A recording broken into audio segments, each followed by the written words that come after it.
Mount Everest পৃথিবীর সর্বোচ্চ শৃঙ্গ। আরও জানবো আরেকটি নতুন এপিসোডে আপনাদেরকে স্বাগত।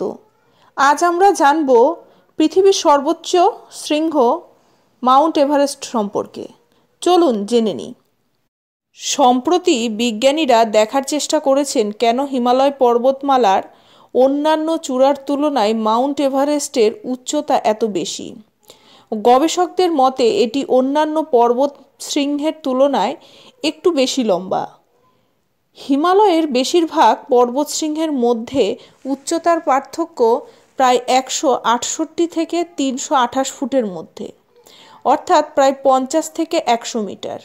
হিমালয় পর্বতমালায় অন্যান্য উঁচু চূড়ার মধ্যে রয়েছে ধৌলাগিরি, যার উচ্চতা 8172 মিটার। তারপর হলো মাকালু, যার উচ্চতা 8481 মিটার, এবং কাঞ্চনজঙ্ঘা, যার উচ্চতা 8586 মিটার। এভারেস্টের পরে যে শৃঙ্গের নাম আসে সেটা হচ্ছে কেটু, যার উচ্চতা 8611 মিটার। বিজ্ঞানীদের মতে হিমালয়ের একটি নদী মাউন্ট এভারেস্টের চূড়াকে 164 ফুট বা 50 মিটারের বেশি উঁচুতে ঠেলে দিয়েছে। নতুন একটি সমীক্ষা অনুসারে প্রায় 89,000 বছর আগে মাউন্ট এভারেস্ট থেকে প্রায় 75 কিলোমিটার দূরে একটি নদীতে অন্য নদীর জলরাশি এসে মেশে। এই ঘটনার কারণে একটি বিশাল গিরিখাতের সৃষ্টি হয়। তার ফলে ভূমিক্ষয় হয় এবং পর্বতের উচ্চতা বৃদ্ধি পায়। জিপিএসের তথ্য থেকে জানা যাচ্ছে যে মাউন্ট এভারেস্ট প্রতি বছর প্রায় 0.08 ইঞ্চি বা 2 মিলিমিটার হারে বৃদ্ধি পাচ্ছে, যা পর্বত শ্রেণীর ক্ষেত্রে প্রত্যাশিত হারের চেয়ে বেশি। মূল কারণ খোঁজার সময় গবেষকগণ দেখেছেন এর আসল কারণ হলো আশেপাশে থাকা নদী। নেপালের অরুণ নদী ইংরেজি এল অক্ষরের আকারে প্রবাহিত হয়।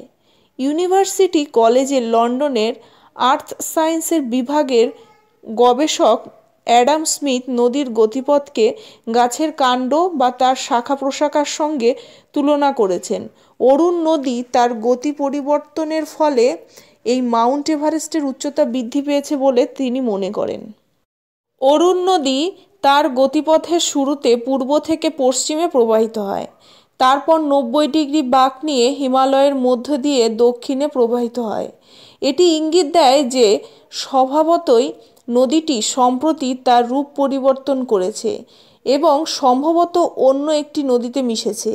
আজ অরুণ নদী কুশি নদীর একটি প্রধান উপনদী।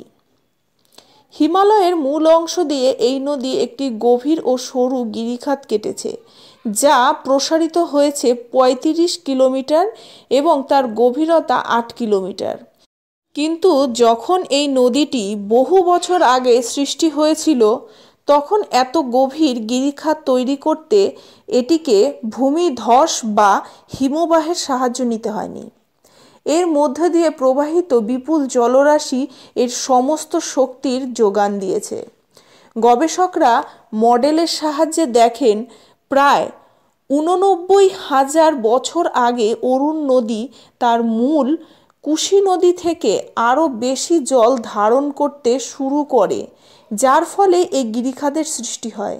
কুশি নদী নেপাল, চীন এবং ভারতের মধ্য দিয়ে প্রবাহিত হয়েছে। সময়ের সাথে সাথে তার গতিপথের পরিবর্তন ঘটেছে। পৃথিবীর ভূত্বক থেকে বড় বড় পাথরের টুকরো অপসারণের ফলে পর্বত চূড়াসহ আশেপাশের অঞ্চলের অবিচ্ছিন্ন অংশগুলোর পৃষ্ঠের উত্থান ঘটে। মাউন্ট এভারেস্টের উচ্চতা অন্যান্য পর্বতশৃঙ্গের থেকে বৃদ্ধি পায়, এমন কথাই প্রকাশ করেছেন বিজ্ঞানীরা। তাই বলা যেতে পারে এই মাউন্ট এভারেস্টের উচ্চতা বৃদ্ধির পেছনে সবচেয়ে বড় কারণ হলো অরুণ নদীর এই গতিপথ।